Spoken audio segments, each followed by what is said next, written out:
Folks, let me tell you about this morning. I woke up feeling like $1,000,000 ready to conquer the world. But then, bam! Reality hit me like a ton of coffee beans. Stumbling to the kitchen like a zombie, I reached for my trusty coffee maker. I poured in the water, added the coffee grounds, and hit the magic button. Suddenly, my kitchen turned into a coffee volcano. The machine started making weird noises. Then, whoosh! Coffee started spraying everywhere.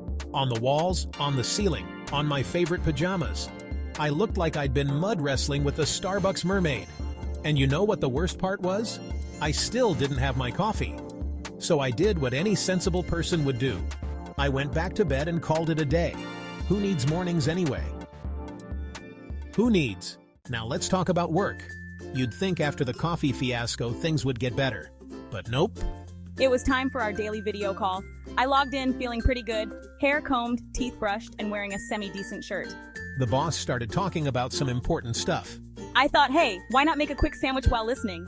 I muted myself, or so I thought, and headed to the kitchen.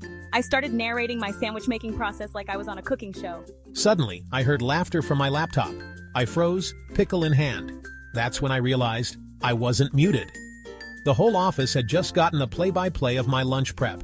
And let me tell you, my sandwich-making skills are not as impressive as I thought.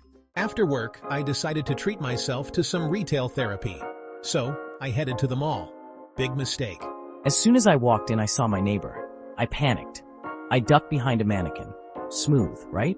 Well, it would have been if the mannequin wasn't wearing a bikini. But it gets better.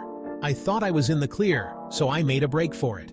That's when I saw an old friend from high school. He was coming right at me with his hand up for a high five. I got excited.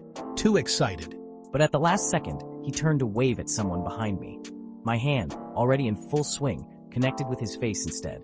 Smack. Right in the kisser. And that, folks, is how I reunited with my high school buddy after 15 years. Needless to say, we didn't exchange numbers. After all that excitement, I was ready to go home. Home sweet home, right? Ha! If only. That's when I saw it. The open window. The one I'd forgotten to close that morning in my coffee-induced haze. S3. As soon as I opened the door, I knew something was off. It was too quiet. Too clean. I called out for my dog, Buddy. Nothing. I whistled for my cat, Mr. Whiskers. Silence. But here's the kicker. As I'm trying to wrangle my escape artists, the sprinklers turn on. S3. I ran outside faster than you can say pet rescue. And there they were. Buddy was having the time of his life in the neighbor's kiddie pool. Mr. Whiskers? He was perched on top of the mailbox, looking like the king of the cul-de-sac. Buddy thinks it's the best game ever and starts chasing the water. Mr. Whiskers, not a fan of impromptu showers, bolts. And me? I'm just standing there, getting soaked, wondering if I can join Buddy in the kiddie pool. So there I was, soaking wet, chasing a dog who thought we were playing tag and a cat who suddenly believed he was Usain Bolt. As I'm running down the street looking like a contestant on a very strange game show, I slip on something. I go flying, arms windmilling like I'm trying to take off. For a moment, I thought I might actually achieve liftoff. I land with a splat. Right in the middle of... fruit? Yep, you heard that right. Turns out the grocery delivery truck had taken a sharp turn and spilled its load. But here's the real kicker. As I'm lying there contemplating my life choices, Buddy and Mr. Whiskers decide to come investigate.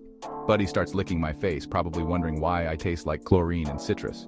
Mr. Whiskers, ever the opportunist, starts batting a lemon around like it's the world's best cat toy. And me? I just start laughing. Because sometimes, when life hands you lemons and bananas, you've just got to make a fruit salad and call it a day. Or maybe a smoothie. I hear they're great for hiding the taste of coffee salvaged from kitchen counters.